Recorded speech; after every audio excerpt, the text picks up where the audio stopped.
Did you know there's laws put into effect that prevent your homeowners association from restricting your rights to putting up an amateur radio antenna? And if you listened to any of that and believed it, you might be misinformed. Or maybe I'm misinformed, but today I want to show you why I think that what I just told you is completely inaccurate and false, and give you a little context behind it. So for context, I live in a homeowners association. But one of the things we need to consider whenever we live in a homeowners association is whether or not we own the land or we don't own the land. And in my scenario at a townhome environment, I do not own any of the land surrounding the outside of my property, with the exception of a patio. And technically, even that patio I do not own, I just have rights to access, whereas other people do not have rights to access. With that clarified, it's always very important that you as an individual who lives in a homeowners association reads your homeowner rules and regulations, or covenants. I can't say that word very well.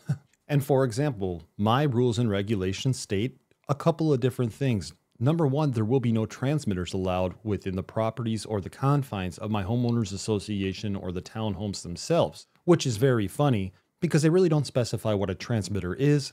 And that means wireless routers, baby monitors, and even cell phones are something that, well, it would be a gray area. And if you're not enforcing that, my opinion and my eyes of it is you can't choose what to enforce. And if you do, that would lead to, at least in the legal world, what they would consider case law. This is where maybe you get charged with something, accused with something, or fined with something, and you appeal it, and it results in a law or a rule in a very vague sense that sets a precedent for the future. Presence? Presidents. President. It sounds like I'm saying presidents, but I'm saying precedents. And right now you're probably thinking this guy can't even pronounce a word, so how are we going to trust him? After all, I know that the FCC rules trump the Homeowners Association, and this is probably where people are referring to FCC's PRB1, introduced in something like 1985. When introduced and continuing to this day, it sets rules in place for your local, state, and federal authorities, or the government.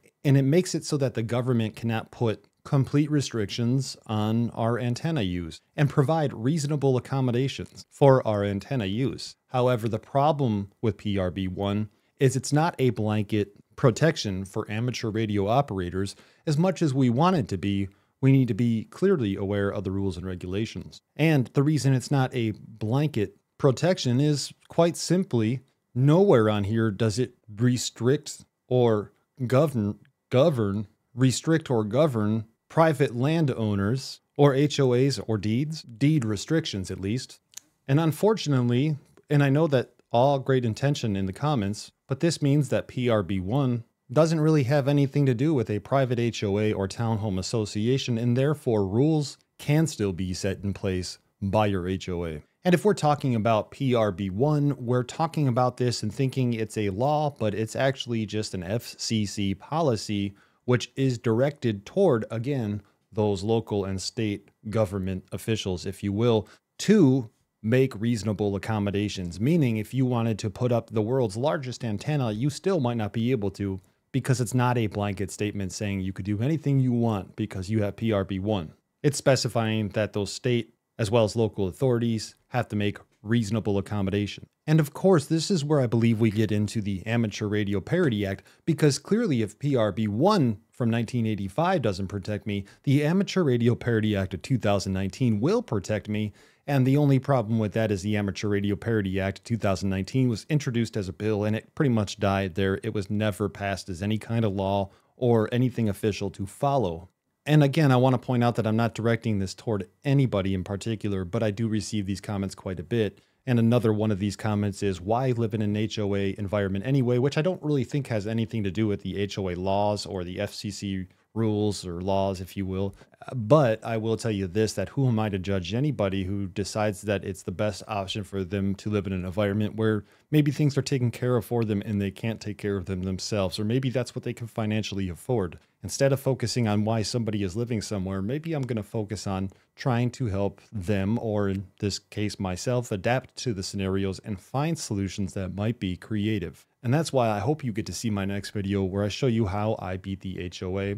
And I'll even talk about why maybe a gutter antenna was not a good idea. Hey, I want to thank you for watching this episode. Now, I want to also point out that these are my interpretation of a law and they should be taken very lightly. You should do your own research by reading the FCC document that I mentioned here, as well as the Amateur Radio Parody Act, to determine if it may apply, and I could be completely wrong. Also, if there was something I might have missed, some kind of bill that I'm unaware of, I would love to know in the comments below. Thanks for watching the channel. I hope you have a good one. Take care.